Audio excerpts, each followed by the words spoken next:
All right, there you go. So due to technical difficulties, Trustee Roots is unable to make the meeting today, and we will miss her contributions. So let us stand for the Yes. Can't stand Mario. allegiance to the flag of the United States of America and to the republic for which it stands, one nation, under God, indivisible, with liberty and justice for all. So we call this meeting to order.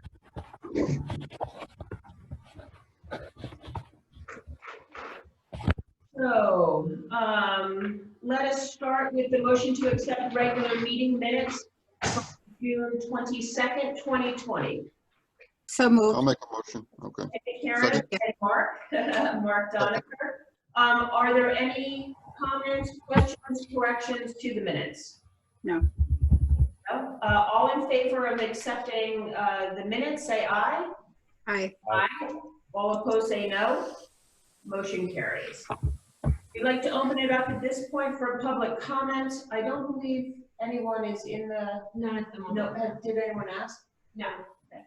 All right, we do have Bob Benkovich in the audience here, who will be presenting later. And so we will close public comments. Now we will turn to Ed Charpeau, Chief Operator of Wastewater Treatment Plant, for his monthly update. Ed? Okay. You can take off your mask to speak if you wish. We are 6. We are. Right. Yeah. All right. So my monthly report, I'm doing water first. My monthly reports have been sent out. I received an email this morning from Crystal. She had forwarded it to me from DOH. This is our year for primary organic chemicals, primary organic chemicals, secondary organic chemicals. We were informed that they will not be doing the testing this year because of their budgeting issues. However, we are still on the hook to do those samples. Unfortunately, these are costly tests that need to be done by the end of the year. I had called CNA Labs for quotes. I asked for a reduction in fees. The best they can do is $966 for secondary organic chemicals. Primary organic chemicals, $150, and primary inorganic chemicals, $325. So $1,441 that's not budgeted for sampling that DOH was supposed to do. And I do have proof that it says DOH will sample down at the plant if anybody wants to see that. Unfortunately, it has to be done, so we'll have to figure out.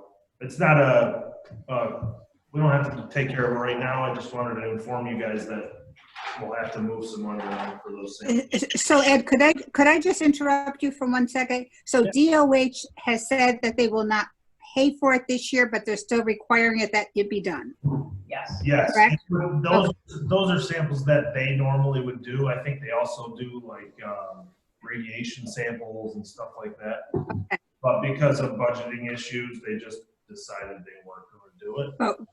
But they don't take into account that the municipality may have budgeting issues as well.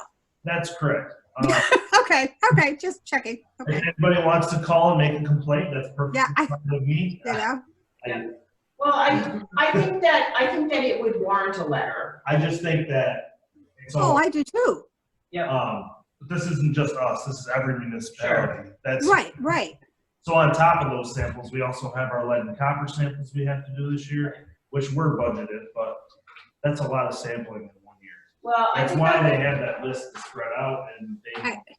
yeah, I would like to propose that I send a letter to DOH, even if it falls on deaf ears. I think That's true. send a letter requesting reprieve. And in addition, Crystal is keeping a general ledger of everything that we are spending extra due to COVID. So there is a FEMA, help us sort of thing. And we'll see whether we can add that to the list of our emergency costs under COVID. There's no guarantee that we'll get it. We're still unsure of all the hoops and jumps we need to go through to even qualify for FEMA COVID reimbursement, but we're doing our best. Good. That's a good idea. I agree that you should do that, Jeanette. Yeah. You know. Yeah, but something that says, Okay, I'll continue. yes. So Camp of the Woods was read for last month. There were some concerns in their billing. We addressed all those today. As of now, there was only one that was a system error. So that's been fixed. We replaced a new meter and it didn't come out right. The rest of them are normal usage to abnormal usage, but everybody's been home, so nobody's been at work and all that stuff. The other big thing on here, Village Motel has a new meter because they have new owners. I wanted to make sure we got a new meter in there when we got new owners. The service next to the motel and so the service next to the Village Motel has been done. They are on their own water now, the home there on Elliott Lane. And the lot next to that is ready for water as well, so we don't have to go through the process of doing what we did again. We've begun reviewing our chlorination system at the well building. I have somebody coming up possibly this week to start getting the design set up for new pumps and to switch over from calcium hypochlorite to sodium hypochlorite. We have had nothing but problems with the calcium hypochlorite. The system, it's called a Constachlor system. Karen, I think you've been here since they put that in. Yep. It's well past its age and needs to be replaced, Yep. but it's like 5 times as much money as just going back to sodium hypochlorite. And sodium hypochlorite is a better disinfectant in my opinion. Good. So it's hypochlorite and, Well, calcium hypochlorite is what we currently use. That's okay. the tablets, which Okay. Mark, you had, Mark Prairie, you had mentioned something about the shipping on those Right. chlorine tablets at one point. Yep. You can only get them from one person, and that's one reason they're so expensive. Sodium hypochlorite will use more, but I think we'll actually save money in the long run. Obviously, there'll be problems with that too, but they're all the same. So we'll work the kinks out and switch over sometime this summer. I'm trying to use up the tablets at this point. And the big thing to do on here is we had that water main break out on Route 8. It's the only place I hadn't cleaned up the yard and dirt and debris from the issue because I was waiting for the state to do their part. But obviously I'm gonna have to move forward and take care of that. I got a phone call from the homeowner to clean up their yard and stuff. So we're gonna take care of that this week or next week. Do we need to contact Dean Carnevale, who's our No, engineer? it's not gonna make a difference. They have to get pavement over there and fix All right. the wall. So that's it for water. Anything else? Anything on water? Questions? No. Okay. So for the wastewater plant, Speedies and DMR have been completed for May. This included our first sampling with our new Speedies permit. Everything's passed except for dissolved oxygen, which we're still working the kinks out on. Technically, we only have to sample that once a month, but I do it every day, which increases the risk that I'll fail. But I don't see the purpose of doing it once a month. I don't think it's right. So we do it every day. We're getting things figured out. We have a whole year or more to get all these samples figured out, get all the kinks worked out, see what works the best. And once that's up, it's actually not a failure because it's not actually a requirement yet. It's more like a monitor kind of thing. The copper monitoring report was accepted. The quality assurance protection plan has not been accepted yet. I'm waiting on a letter from the lab stating they're doing the proper lab techniques for hardness. DEC's kind of giving me a little bit of a runaround on that. I should have it approved this week though. Great.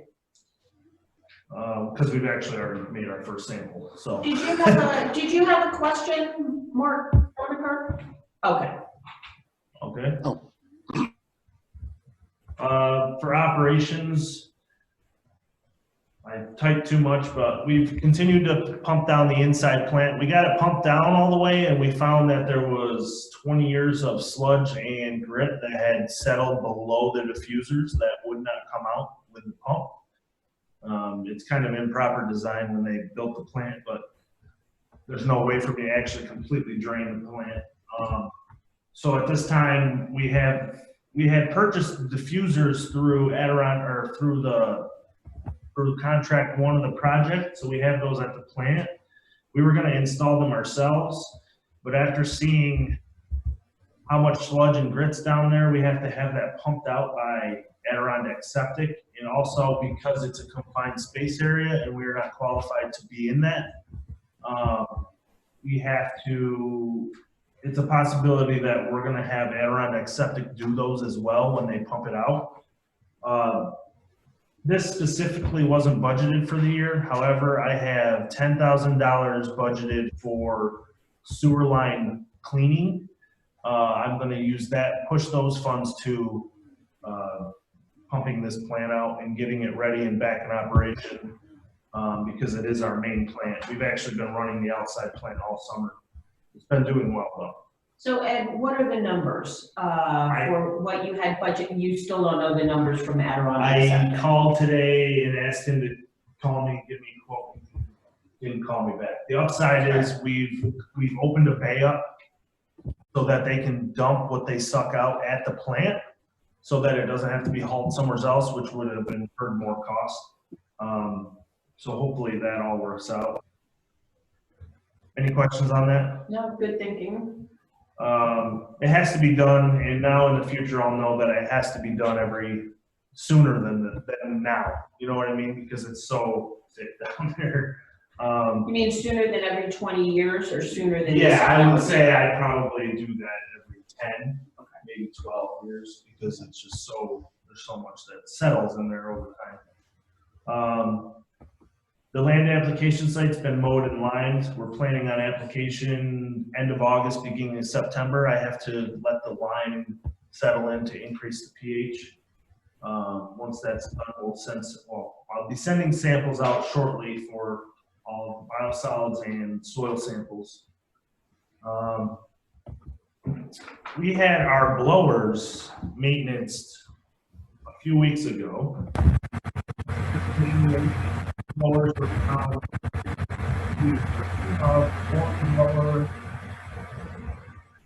One blower was running at a high amperage. It was suggested that we replace the motor. I got a quote for the motor at $1,868. Installation for $1,325, so a total around $3,200. The suggestion was made that we purchase the motor and wait for failure, because it won't do any catastrophic damage to any of the system. It just would stop working. We have a spare though. We have 2 blowers, so the other one would still function. However, a few days after the maintenance was done, the blower that had the good motor, we found that the blower itself was leaking oil and it was starting to make some noise. In the past, they had purchased a spare blower. The guy's coming tomorrow to take a look at it, see what's wrong with it, and if need be, the blower that we have sitting on the shelf will be installed. It's on the recommendation. Luckily, we didn't have to purchase that. So the idea is that you have 2 blowers? Is that? There's 2 blowers. Okay, so one would be replaced and one would be repaired. Well, so there's a blower unit Yep. hooked to a motor. Okay. One of the blowers, the motor supposedly is going bad. I don't see that indication. I'm gonna have them double check that tomorrow, just to make sure before we purchase a motor. Got it. It's not a normal motor I can just go to Granger and order. It's quite a large motor. The other one, the actual blower itself, the seal started leaking oil, and it was making kind of a noise like, it sounded like marbles inside of it. Cool. I switched that over today to the other one. The amperage seemed fine, so that's why I'm gonna have them double check tomorrow. Great, thank you. Ed, can those be reconditioned, those blowers? The motor, Is that No, the blowers, can the blowers be reconditioned? The blowers can be rebuilt, so the one that we replaced, Oh, they- tomorrow, if they recommend that, I will have that blower rebuilt, so that Oh, we can rebuilt. have it spare on the shelf, Okay, in case this ever happens again. right. At some point I will, I may not do it this year, I might wait till next year, so I can budget it, but, we will, go from there. I imagine there's a big cost differential between having the blower rebuilt versus buying a new one, correct? It depends on, what I've run into a lot in this is that it depends on the age of it and whether they still make it the same way. Oh, all right, You okay, know what I mean? So sometimes things are so old, it's more costly. yeah, The radiator, Right. for example, for the generator, it costs yeah, way more money than it would have been just to buy a new one. Right. Because it needed to be made a special way, so. Right. I'll have more information in regards to that, next week. If it's, deemed, well, I suppose we can wait on the motor until my next meeting. I'll make a determination whether we need to purchase another one. That isn't budgeted, so we'll have to figure, I can pull it out of my contingent, that is there, so we'll see. Expenditures, I had a big expenditure for soda ash and polymer through Slack Chemical. This was around $1,400 for soda ash. The reasoning for the purchase of soda ash instead of lime in the past is lime only increases pH. We have a problem with alkalinity during the summer, which if alkalinity drops, then pH drops because alkalinity is what holds pH. So soda ash will actually fix both of those problems. And in the past, we've gotten phone calls for smell issues. Mark, you've actually smelled that yourself. This should eliminate that problem altogether. The way we did it before worked, but it caused some smell issues. So we're trying to avoid that now. So, what's that, Karen? If the alkalinity drops, how does the pH drop? If the alkalinity drops, Alkalinity Yeah. holds pH. So because Yeah, you literally have an acid environment. right, so alkalinity, I think okay. we want to keep it around 100, and during the summertime, maybe not this summer, Right. but Okay. normally it would drop off and then we'd start losing pH. Like we have a 7.5 coming in our influent, but we'd only have like 6.12 coming out. That really should stay relatively constant for the whole Constant, right. It never has, but we're trying to make it work. So the 6.1 is too low. well, six is our limit. We're not allowed to fall below 6. Okay. We haven't this year. Everything's been good so far, but normally around August when it gets really hot, that's when we start having problems. So I wanted to get that ordered now, so we can start using it. Okay. And the shelf on that is great. It's good as long as we keep it. So the upside is I ordered a pallet, which is 50 bags. That's what I expected to use this year. I'm not expecting to use that because we're only running one plant. Normally we'd be running 2, so I don't see that being an issue this year. We'll probably have leftovers for next year. And the last thing I just want to touch on is the project itself. Thursday, the pumps have finally arrived. Thursday they will be installed, so contract 1 will be completed this week, unless they run into an issue. Contracts 2 should be going out to bid. He told me August or September. I'm hoping sooner. I've asked him to do it as soon as possible. We'll see what happens. I had a meeting 2 weeks ago, maybe it was last week, with Aqualogics and Brendan for more detailed information on some of the project details. So they are getting to a point where things are getting done and we're going to move forward. So that is it. Any questions? We've Very had good. a plate, Ed, so thank you. You've done a lot of good planning and. No, I know, but sometimes people don't plan well and events kind of circumvent the outcome. So thank you. I know it's a lot of. Thank you, Ed. All right.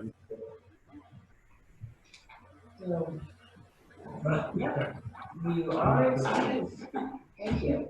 I don't know why, but, all right. Enjoy your night. Yeah. The butter wasn't enough. Have a good night. Good night, Ed. Thank you. And now we would like to call to the table Bob Benkovich to give his semi-annual update as a building code enforcer. Bob? Good evening, everybody. Everybody has a copy of Bob's report? That was sent? Yes. Yes, Okay. Okay, and to update you on this year's activities to date, there have been 20 permits issued in the village as of June 26th. In 2019, around the same time, we had 19 permits issued. Breakdown, you have the comparison there. New residential buildings, we have 2 this year as opposed to 1 last year. We have 11 alterations as opposed to 9 last year. No current additions, 2 demolitions, 1 septic system, no solid fuel burning devices, no new decks, no new wells, 1 shed, 1 garage, 2 of the permits are renewals. We've had 1 commercial building and 1 stop work order was issued and has since been rescinded. We haven't had any fire reports from the fire department. The 1 complaint that we have acted on and we're waiting to hear from the court. We made a call last week and the court called us back and said it's been dismissed. So we're kind of looking into that because we were never notified that it was dismissed. So that's what's going on as of June 26th. Any questions? So I do have a call into the court asking why we were not informed. Evidently, the complaint was dismissed in December. So here we are 7 months later, not knowing. So I think something has gone awry in that whole system. And I think it's important for us to understand what recourse we have from a legal perspective when there are violations that are disregarded and they get escalated after a series of steps and then get dismissed. It kind of leaves us in a difficult position as to where do we go from here as far as enforcement goes. All right, that's my business. Any other comments, questions for Bob? No. no, Bob, thank you very much for coming in. Thank you. Thank you for keeping things running. You too.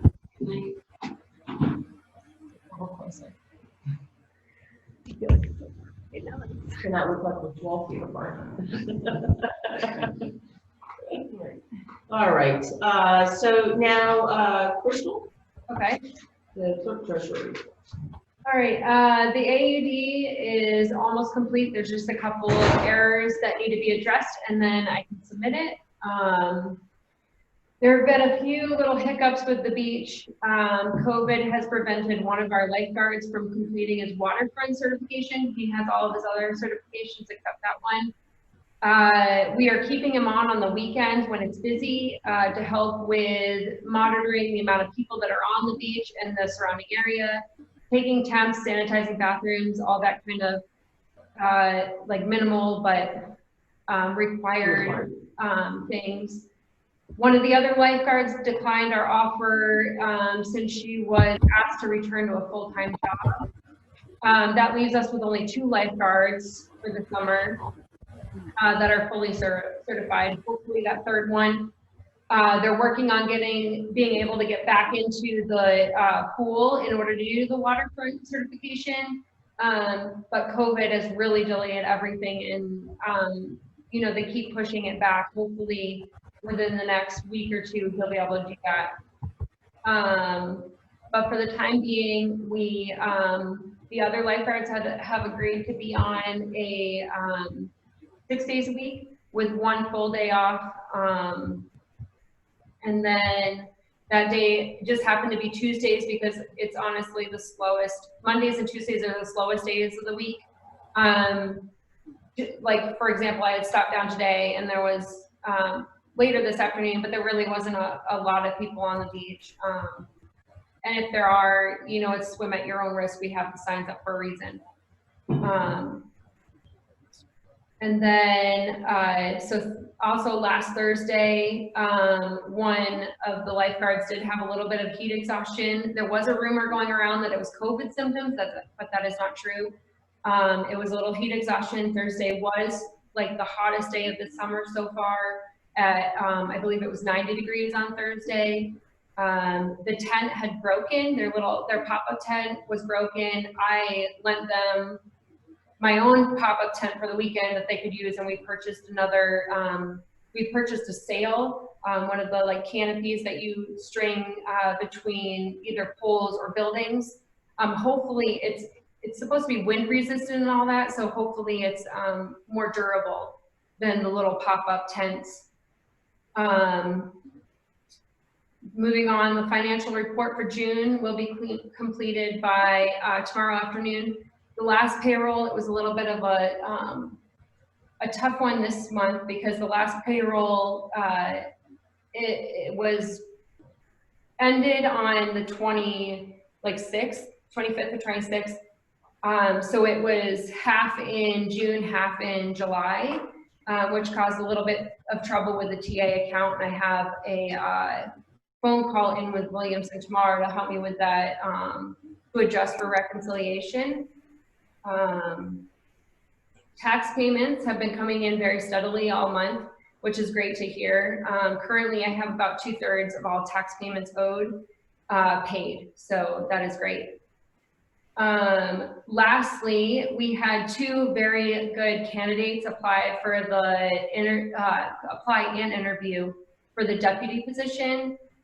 Both candidates had great references, great experience, and personalities that would fit the position very well. It was a very difficult decision, but after a lot of discussion and a lot of thought, I have decided to hire Tracy Marshall as a deputy clerk treasurer at $16.50 per hour. So that is a budgeted item? Yes. Does anyone have any comments or questions? She's a lovely girl. Yeah, She is. yes, very committed to the community as well. Is she gonna start? She can start as soon as possible. So there won't be any further delay in having somebody come in and train. And if I remember correctly, Mrs. Craven has agreed to help train her. Yes. Which will be a big help so that Crystal doesn't have to divide her time. Yeah, so hopefully things won't be delayed any by the training, you know, the time that it takes to train her. So, right.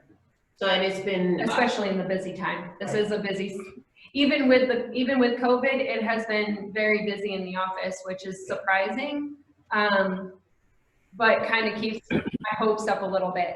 So, right. So, is it busy with people or just busy with work? Both.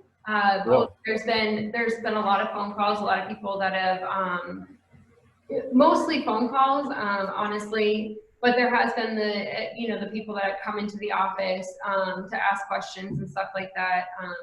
Even though we've had a reduced number of people up here, I feel like there are still there's still people that are visiting, and the second homeowners that are still coming up to enjoy their area, whether that be for a longer period of time now than they used to, or just for the weekend. But there's still a lot to do with answering the many questions that come in. So. So Crystal continues to have the office open until 1 o'clock in the afternoon? Yeah, most days I'm actually here until 4, which I do keep the door open, so that if anybody does stop in or, call and they need to make an appointment to drop something off, I'm available to do that. We do still have the hours on the door as 9 to 1 until phase 4 is complete. Right. And then it'll go back open to our full hours, our 9 to 4 hours. And you haven't had any complaints with the reduced? I have hours not yet? have any I complaints. haven't heard that. The only time that it was a little bit of trouble, and I tried to be here more full time, was when the tax collection was a more steady thing. Yeah, a more steady flow.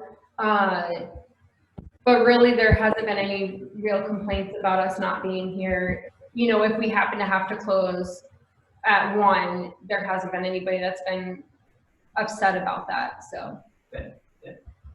Okay, has everyone had an opportunity to review abstract 3? Yes, everybody signed today. Terrific. So may I have a motion to approve abstract 3? So moved. Karen, second? Second. Mark, comments or questions? None. Okay, all in favor say aye. Aye. Aye. All opposed say no. Motion carried. Okay. Now, Crystal, I did have.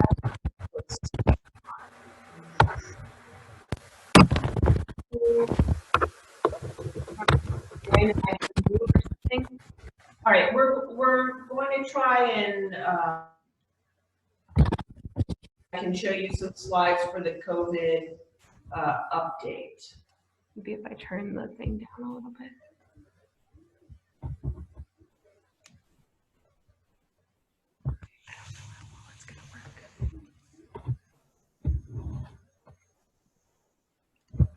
If anybody hears a crazy noise, please Yeah, say close your- something. Close your ears.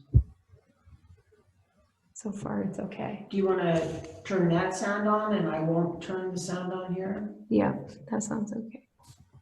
Goes Hold disabled. on, hold on.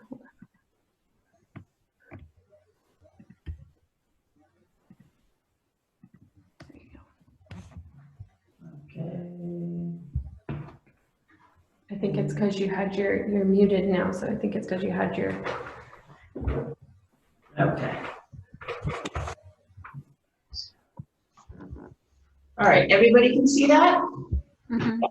Okay. So we are in phase 4, coming to the tail end of phase 4, where gatherings up to 50 people have been allowed. They're watching the 2-week data closely. We have met our 146 tests per month for June, and already they are partway through the month of July with those tests. So that's still going well. As you see here, we're looking at our neighboring counties. So you're seeing a slight uptick of our surrounding counties. Hamilton County is holding pretty steady, and I'll show you those numbers. But there are some rises in Fulton, in Warren, certainly in Herkimer, and Franklin is very slow rising. Overall, New York cases as well continue to slowly uptick. All right, so those are all cumulative. These are the patients under investigation. I am happy to say that the number, I gave a gap instead of having all the numbers, but I'm happy to say that after July 4th, we had 13 patients under quarantine. That number's cut in half. No new patients in isolation, none hospitalized at present, none currently in nursing homes. The number of tests performed to date, as I said, are moving nicely with 946. No tests are pending. The number of negative tests we've had are 939 for a total of 7 positive cases to date. The last 3 cases, if I remember correctly, one was someone who had gone to the hospital, was tested prior to going to a rehab facility, was tested positive. His immediate family members in our particular area tested negative, which was great. The second one was a fellow without any symptoms at all, going for pre-op testing, tested positive, no symptoms, recovering. And then the third was a fellow who had isolated since March had gone down to Lowe's in Amsterdam. 2 days later, evidently reported symptoms of COVID. But from what I understand, they have recovered as well. So no new cases for at least a week, week and a half, which tells me that things went pretty well for July 4th as it is. So we'll keep looking for another week to ensure that people were doing as we observed, that for the most part, people were wearing masks in public and were social distancing during the 4th of July festivities. The thing that I would like to point out here is that there is testing available on July 16th in the Wells Community Center. That's Wednesday from 10 to 11 a.m. Again, anyone is welcome to get those tests. It's for active virus. The other ones are a little farther away in Long Lake Inlet Racket. It will be back here next month on August 6th at the Lake Pleasant Courthouse. Again, any of you would like to do that, any of our businesses, we will, that's available. For those of you who have heard, there is a travel advisory, tri-state approach with New York, New Jersey, and Connecticut. They are tagging people who fly into our state from banned states that require isolation for 14 days, quarantine for 14 days.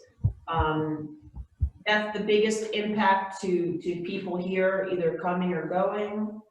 So to date, these are the states in which there is an advisory requiring quarantine: Alabama, Arkansas, Arizona, California, Delaware, Florida, Georgia, Iowa, Idaho, Kansas, Louisiana, Mississippi, North Carolina, Nevada, Oklahoma, South Carolina, Tennessee, Texas, and Utah. I don't think anybody has been added to the list as far as I know, and that is based on the number of new cases each day. All right, so that's that. All right. So I just had one question. They're saying gatherings of 50, and the chamber had a document from the health department today which says 10. Do you know why there's a difference? 10 was the original when we were in phase 2, phase 1 and phase 2. So they have increased that to phase 50, to 50 people. So they should be able to update their numbers unless it was. That document came out today from the chamber. I sent it to you. It was an attachment to the that chamber thing that comes out every day. So I forwarded it to you. It should be. I'm sorry, Mark. Let me check that. No, I'm just a question. It's they said 10, and I was just wondering why there's a different number. Yeah, no, everything that I've checked is. Yeah, 10 was a long time ago. Yeah. Yeah, I saw the attachment that the chambers put out, you know, that daily chamber briefing, Yeah. and to make sure there was no violations going on and everyone was aware of what was happening, and they had the number of 10. And maybe it was just a typo, or they didn't increase that original document. I think that is a typo. So we can talk to Donna about that. Yeah. Okay, good. All right. So that was COVID. Nothing really going on with FEMA at the present time. We are waiting the engineers to come back and help us with some documentation for Pump Station 2 off of Ruby Lane. So if you'll recall, that's the pump station that is off filter. So we just need some measurements with that, as well as some GPS and measurements for the exposed pipe going across the Saguenay River. All right, LED streetlights. I think we may be moving that off of our old business unless something, Yes. since that's kind of gone. I would delete that. Would delete it. Yeah. So Verizon small cell, we're still on hold until they open up for processing. So again, Verizon thought that that might be delayed by a month or so. So I'm hoping for September, latest October, for that to get set. Unlike the town and other parts within the town, we do not require an APA permit because it's not going any higher than the requisite point. And the McComas Fire Tower, I was going to do it in the round table, but we do have some great news. We have received a generous acts grant from the Adirondack Foundation in the amount of $10,000 for the McComas Fire Tower. Cool. So, Wonderful. yeah, I think it's great. So we did put in a press release. I didn't check whether that was received, whether that was published. Was it in last week? Okay, so I'll have to check the paper whether it was published last week or whether they've held it for this week. But yeah, it's I didn't see it in the paper. I didn't see it. okay. Maybe they held it. Maybe I was a little late. So that should be in the paper acknowledging that grant. So as we stand right now, it looks like we should have to get a fundraising committee, some kind folks in the community to help us raise approximately $20,000. Wasn't it $20,000 before?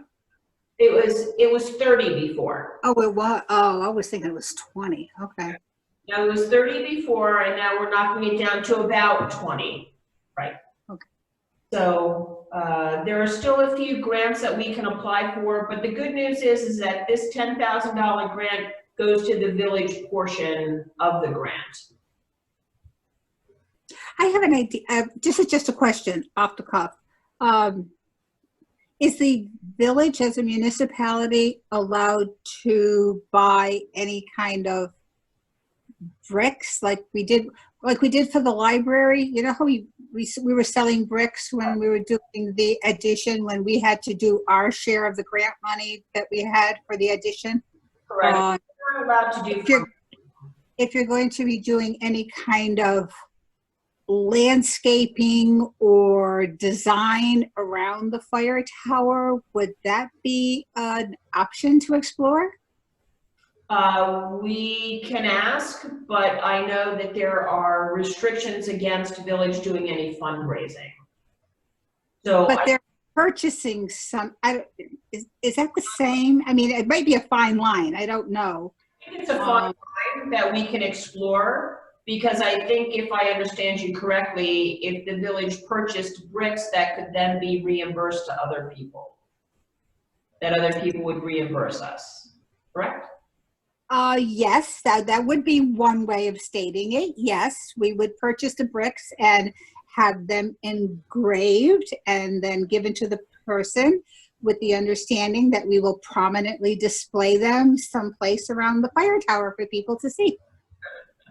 And we don't go with the small ones because the larger ones are more expensive and you can see your name much better on a larger one. Yeah, there was also someone, a business owner, who approached me saying that he would give us a $1,000 grant towards the tower to prominently display his contribution. Well, there you go. So we're down to 19. I think there are opportunities to do that. I think we need, they're like the Friends of the Fire Tower, to step forward and say, okay, I'll lead those efforts in fundraising. Okay. So if anybody knows anybody who would step forward to do that, I'm sure that all of us would participate as private citizens. I think there's a lot of enthusiasm. We just need someone to stand up and lead the charge. Okay. Pretty close. I think that we should be able to get this done by next summer, which would be great. It's not an insurmountable amount of money. Right. Because I know we've done it, raising money for the Twigs, for the library and stuff like that. In comparison, it's not an insurmountable amount of money. Right. We should do it, yeah. Okay. And just with the cultural, historical, and recreational opportunities that this will draw people in, I think folks can get excited about that. And I think the sheer fact that they'll be able to walk to the top and touch a piece of history, Yeah. what I mean. Mayor, the targeted completion date is late summer of 2021? Say that again? The targeted completion date, late summer 2021? Correct. That's what I'm envisioning. Okay. If someone walked in and gave us $20,000 today and DEC releases the rest of their grant funds, we can have it up in 3 days. Okay. And he's, Mr. Vellecci is very flexible as far as doing that. All right. Yep. But I think if we can do something next summer to do that when there are a lot of folks around and have a nice ceremony for that, I think that'd be really great. We still have Lori Rankin from the Fire Tower Association, the historian with fire towers as well. They were going to come this summer and give a presentation and hopefully, you know, be able to do something to raise funds for the fire tower. That has been postponed due to COVID, and they would be more than happy to reschedule for next year. So I think there are some great opportunities for fundraising. So that is the McComas fire tower. So on to new business. The bid tonight is bid opening for the sale of the ladder truck that was deemed surplus excess equipment. Unfortunately, we have received 0 bids to open, which is a little disappointing. Crystal had a note in the paper. There were some advertisements on a couple of sites, really didn't get anything. At this point, we have 2 options. One is to post it on these auction sites for another couple of weeks, or we cut our losses and we sell it for scrap for next time. My personal opinion would be to give it 2 more weeks, give it a college call, but open for suggestions. I think scrap metal prices are down, so I think I'd go for the 2 weeks to try it. Okay, Mark? No reason not to wait for 4 weeks, I think. Okay, great. So we will instruct Ryan and the fire department to repost those. And if there are additional areas where they can post the fire truck. And the new fire truck should be here in 3 days? It will be here on Wednesday. It'll be here on Wednesday, so it's a pretty nice looking fire truck, I gotta say. All right, so next up is the vending permit with the camp store. So do you wanna walk us through that, Crystal, or? So the camp store would like to, like they did this last week when the Music at the Point started, they would like to sell Italian ice, hot dogs, and I think they did lemonade. Lemonade and beverages. Yeah, lemonade and beverages. It's just a small little kind of food truck thing for the Music on the Point, and I think they're gonna do some of the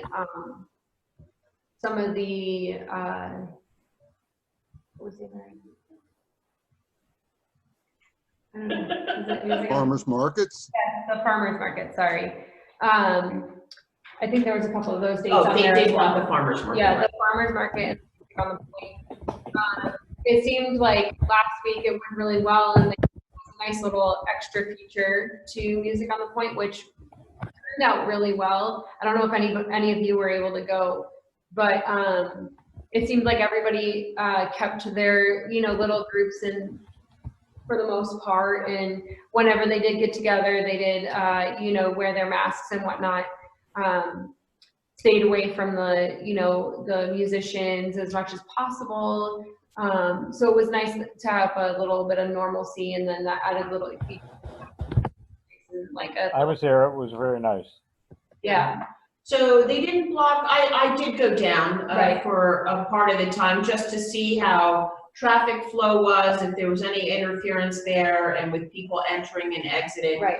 And there didn't seem to be any problems with that. There were cones available to block off the area. Yeah, they were right on the side of the road, just after it. I think it was like maybe 1 or 2 car lengths after the guardrails, after the bridge.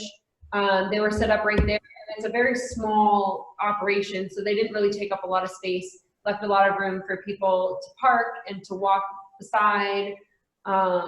And people use their masks. Yeah, people use their masks. It Yep. wasn't, And you know, san- everybody was very respectful. Yeah, and the way they did their sanitation Yep. after every customer and things like that, I was pretty pleased with the way Yeah. things were going.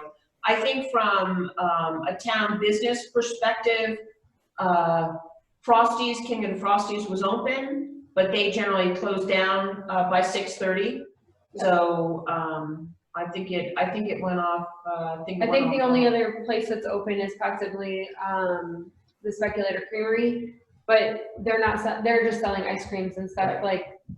and not directly come. Right, it's not directly competitive.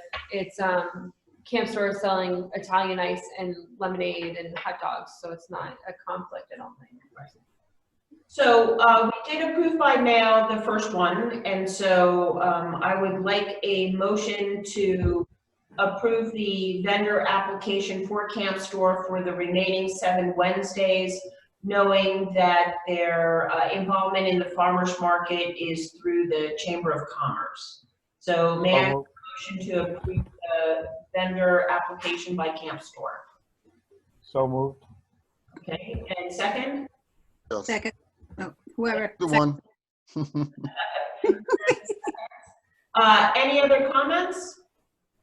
It does address Letty's concern that the grounds are not damaged or disturbed by the trucks and the vendors, so that has been addressed. So, all in favor of approving our first vendor, say aye. Aye. Aye. All opposed, say no. Motion carries. And so Crystal will contact him and collect payment. Great. All right, next up is DPW temp laborer. It has come to our attention that due to COVID and some of our folks taking extra time to reduce exposure to the public and take advantage of their vacations, we really do need a temporary laborer up to 3 days a week for mowing and edging. Of particular concern were several complaints that were lodged for the cemetery that had been sorely neglected, which reflects poorly on us. I think no one wants to put that in a bad light. You know, we want to take care and show respect to our people who have passed, and we want to keep the village looking nice and tidy, especially with so many visitors. So Roger had 2 applicants. Well, before I do applicants, there are funds available to cover the DPW temp laborer, as this was not part of our budget and we want to remain budget neutral. So thanks to the donated compensation from Mark Prairie and Mark Doniker, in combination with monies taken from the recreational portion of the DPW budget, we have a sufficient amount to cover the $2,500. Yeah, it would be about 24. Right, so that $100. about the $2,400 for the temp.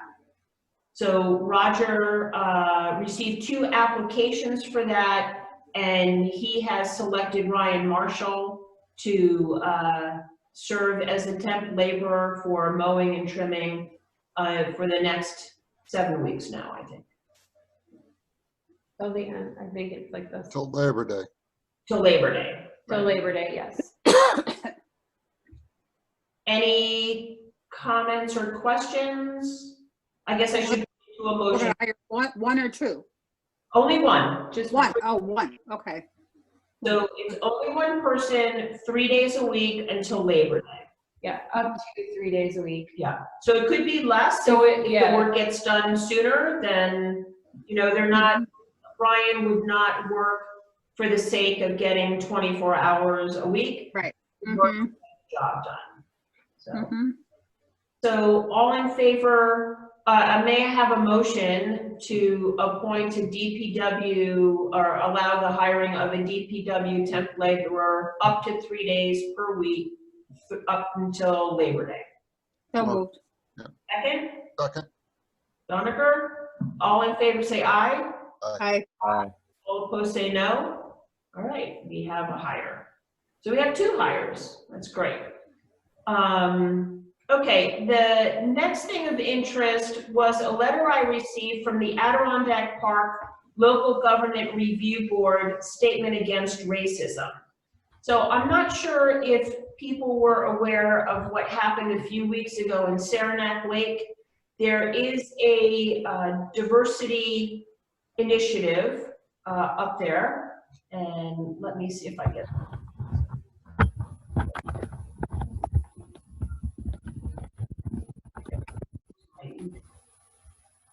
one moment. Okay, so I received email, Jerry.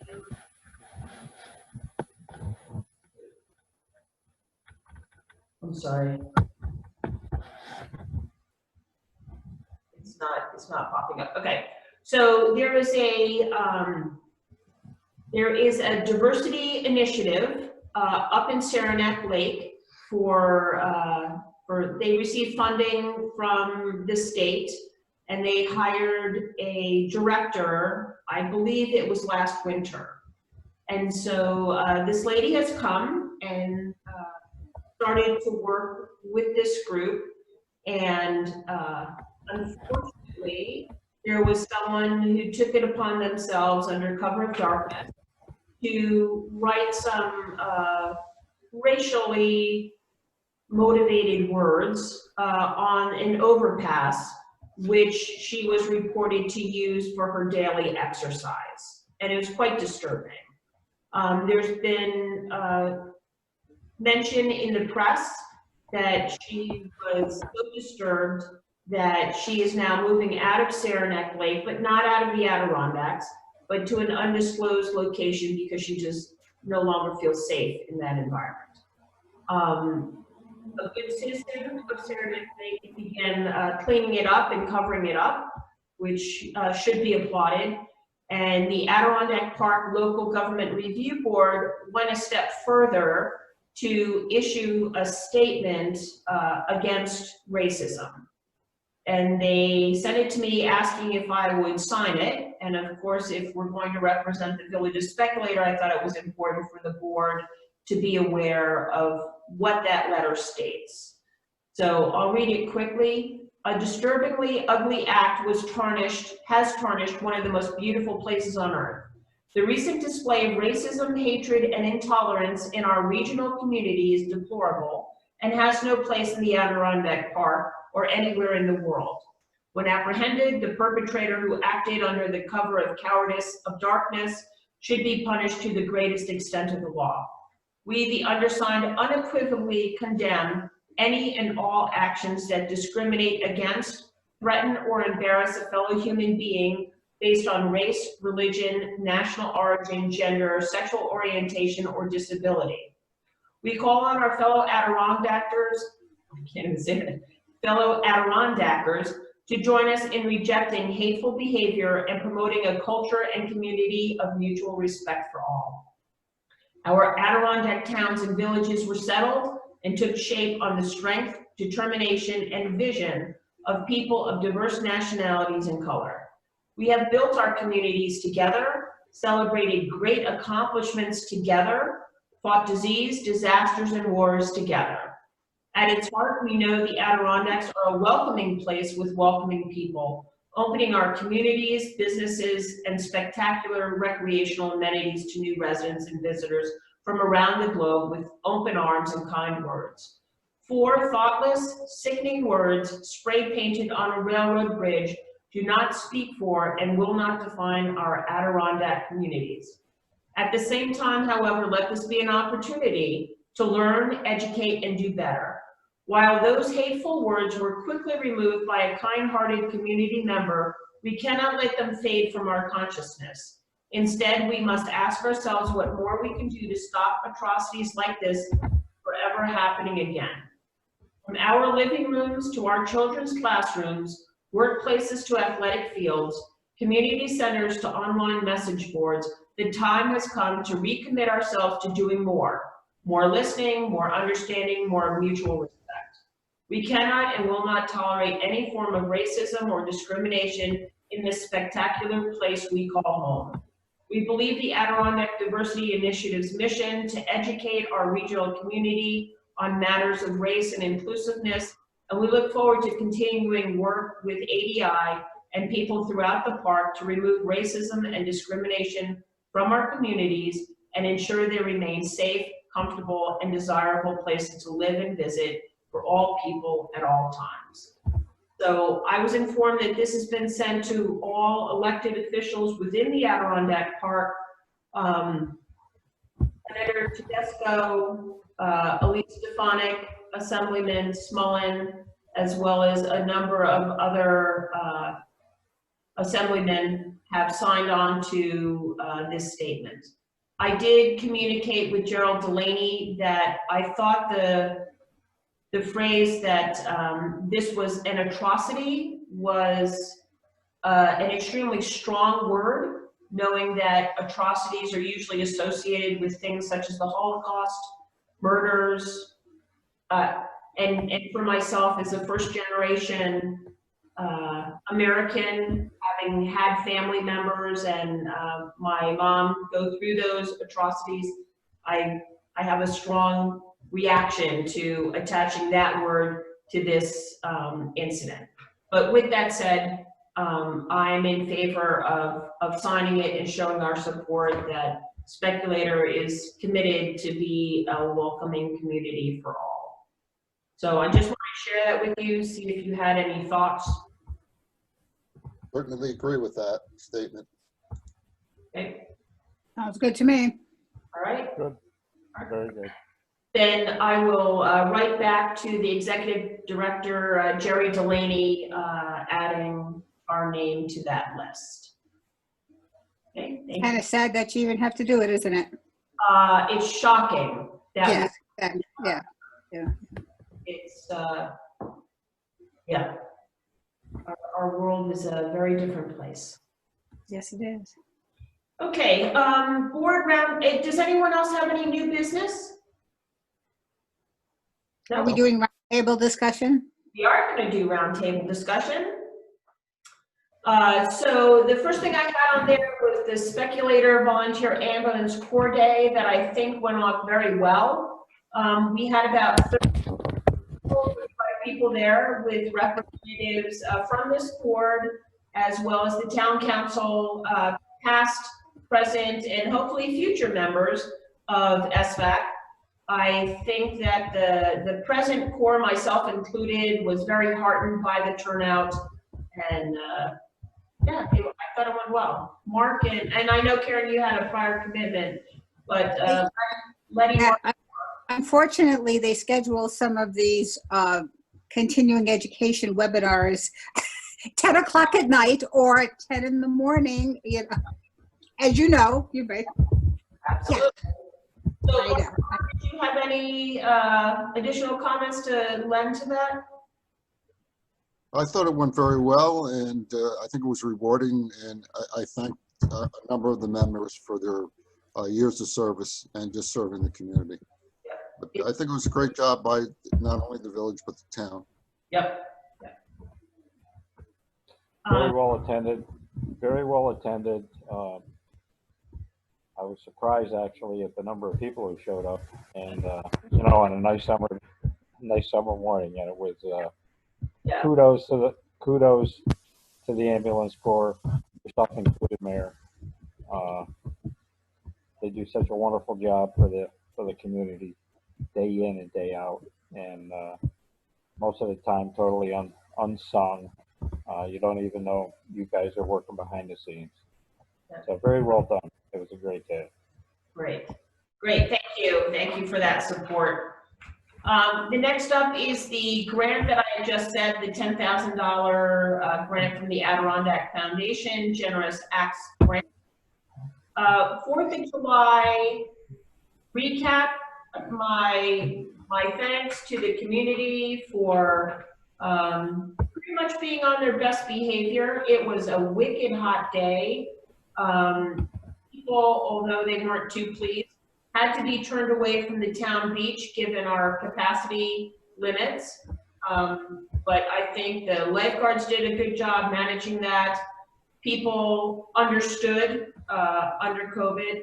People were also pretty much compliant and understanding with having to shut down the beach with barricades under the COVID plan. I'm not sure if I shared with you that we actually received the state guidelines for July 4th on July 3rd. So I'm very thankful that Hamilton County supervisor, as well as the Department of Public Health, gave us guidance that was pretty much spot on with what the state had provided. So we were all set and ready to go with that and had no hitches. I have heard comments that these were the best fireworks we've had in a long time. And from Majestic Fireworks, they were very happy that they could shoot from the beach. It gives them more space and more room. It allowed them to set up their show with a little more ease and safety. And I'm sure they'll be asking us next year if they can launch from the beach as well.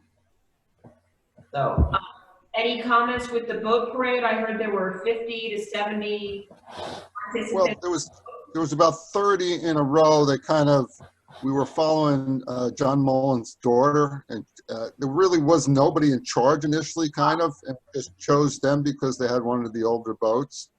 So they started, the sheriff's deputy was there. You know, some people were going faster than others. It kind of broke up halfway around the lake, but there was probably at least another 20 or more boats watching the parade, but there were a lot of people clapping as we went around. A lot of good decoration. So I think it was a success overall. And the reverse parade, I thought, went off pretty well. It's kind of quirky, but I think people really liked it. It was fun. It was really fun. People had a good time. I think Donna had said 175 cars went by. Yes, they ran out of goodie bags. Yep. No, it's just with things like that, it makes me very happy to be in Speculator and to see how people come together and support and, you know, love the people, love the town, love the area, love our country. So for me, it was okay. So the final bit of COVID is that they have extended the permission to have public meetings and public hearings distant as we have been doing. So they have extended that until August 5th, 2020. So at this time, I would suggest that we continue using Zoom through August 5th unless someone has a suggestion otherwise. What date's our next meeting? 27. 27th? Oh, that's right. We still have another one in July. Yeah. Oh, that's right. That's right. I'm rushing it. I'm rushing. Okay. 3 weeks off that threw us. Yes. Yeah. Okay. So we've got one in 2 weeks, and then August 5th will be lifted, and then our first meeting in August, we should be meeting in person unless there is an extension. So, and I have, Or if anybody feels uncomfortable. or if anyone feels uncomfortable as well, because I know that we have an at-risk population for a variety of reasons. So we are I think we're pretty comfortable continuing in Zoom. You know, we certainly let the public participate today. There hasn't been, but I haven't found too many difficulties except for Letty not being able to log on today. Mhm. All right. Okay. Anybody else? I didn't want to monopolize, but there were quite a few neat things going on in the village? No, I just sent out a couple of observations for Friday, the 3rd and the 4th, what was happening at the dock and at the swimming and canoes and windsurfers coming down to that small area of the beach. They tore the no swimming, no fires, no camping sign down, which was inappropriate. I think the big thing is you have a sign like that, but I don't know if you have a law that you can actually write a ticket to. Maybe Karen knows. I was hoping Letty'd be on tonight. And who would do that if they needed to do that? They monopolized the dock, so other people who wanted to come to town and eat, park their boats there, just couldn't do it. And that's really what it's for, so people can gain access from the lake to something to eat, place to go to eat, get ice cream. So that was my only concern. I just wanted the other members knowing that it was quite a weekend. It was like Coney Island. Yeah, it was very busy. Karen, do you know if there's a village law with respect to those activities being prohibited at the point and at the beach? No, but I remember when we talked about installing that dock, but it was never brought up about people monopolizing it because it was intended as a docking space. And no guidelines, I don't think, were ever set at that time for its usage. You might want to look back through the records, and I may have missed that, but I don't think there were guidelines stating that, like how long can you dock your boat there? How much space is there? I don't use that dock, so I don't know how much space there is to dock a boat down there. How many spaces are there? If there's 2 spaces and 3 boats want to come in, how long are those 2 other boats allowed to stay there? Yeah. I don't think those guidelines were ever delineated. There was actually 2 jet skis and 17 people on that dock for 2 days. So again, the sign said. Have you ever seen that happen before, or do you think that was just extenuating circumstance? I think it had to do with, people just releasing, have been shut down for so long. They might have been turned away from the public beach. Right. I don't know, but it just. Maybe we give a wait and see attitude and see what prevails in the future before going out on making more restrictions that we may or may not need. No, I have no problem. I just wanted everyone to know that, again, I thought, I was always told the dock was there for, people on the lake who wanted to get food and stuff. And these were 2 days that I'm sure people would have came for ice cream and lunch and things like that. They just couldn't get in. So it's also not a bad place for somebody to go fishing at night. No, fishing is no problem. There's no sign of fishing. The big part of this is no swimming, and people swim all the time. Right. So We might want to consider putting a sign up. Please limit your dock time to 60 minutes or 30 minutes, or it's worth a discussion just to give people that do tie up their, it's a very limited facility. It is, but I would never want to see it limited to only people who are on the lake who want to bring their boat over and dock it, because it wasn't designed only for that. Like I say, it's a great place for somebody to go fishing as well. No, or to just on the dock. I don't think that's the problem, but if you had seen it with 2 jet skis and tubing and then swimming by the dock, boats couldn't get in there. And that was, to me, 2 particular days where, and again, with the COVID-19, the restaurants suffering, I think it was wrong for them to do that. And I just wanted to make the other board members know exactly what was happening down there. That's all. That was my intent. I don't propose new regulations. No, I don't either. The case is, if you have a sign that says you can't do these things, how do you enforce them? Because it says no fires, no camping. So if you're not going to enforce anything, then people can camp, which I know happens. Mr. Weaver camps there every summer when the artillery guys come in. Right. Who cares? But start people buying fires and things like that. How do you enforce that? And again, So I think that part, Mark, you know, the no camping, no fires. Yeah. That's the part that I was asking if there are any village laws on record for that. No, not that I know of. So I mean, from that regard, unless, you know, you have a special permit, I think that wouldn't be a bad thing to put into place so that if there are people who pitch tents and start campfires, there's no recourse for us to call the sheriff to have them removed. Well, that would be part of a special events permit, wouldn't it? No, if there was a special events permit, I have no issue with that. I'm talking, Karen, if your daughter decided to camp down there tonight and Right. have a big bonfire, Mm-hmm.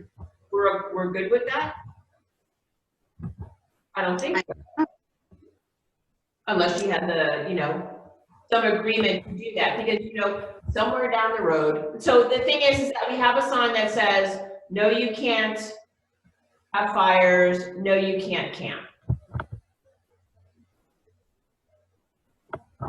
It's just something to think. You don't have to decide today, but perhaps that's something we should look into if we're gonna have that sign, what is behind it.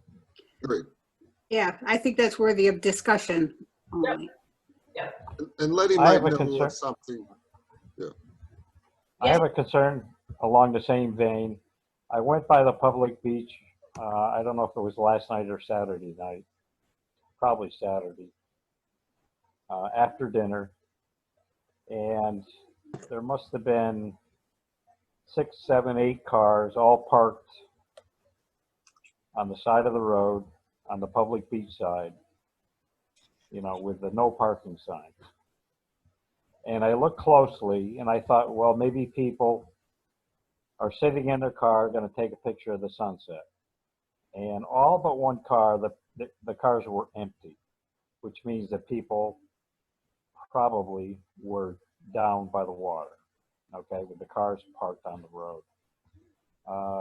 It's not a great big deal, but I see the potential for an accident just waiting to happen. It's a very narrow curb there between the white line and the curb. Very, you know, it's very narrow. And the cars are almost on the white line as they park. And Mark, that's for the sheriff to enforce. well, 'Cause I we understand. went through this when we always got the permit for the parade. That was also always part of the stipulation to cover the no parking sign, so that at that time, when we had the parade, people could park in that area. And the sheriff explicitly said there's a no parking sign there, that is their responsibility to enforce. Well, maybe we just need to reinforce our position with the sheriff's department or law enforcement that seems to be on a regular basis now. People are parking, exiting their vehicle. And I just have a concern that I agree. that's just a problem waiting to happen in that particular area. I couldn't agree with you more, but I think the only thing insofar as the village would be a dialogue with the sheriff's department stating that that's occurring.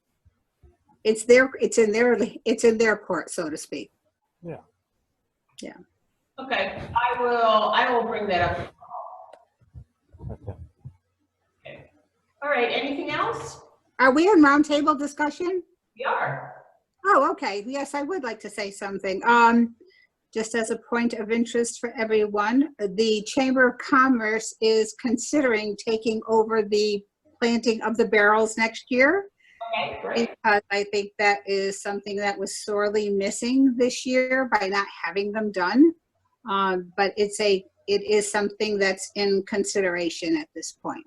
Wonderful, wonderful.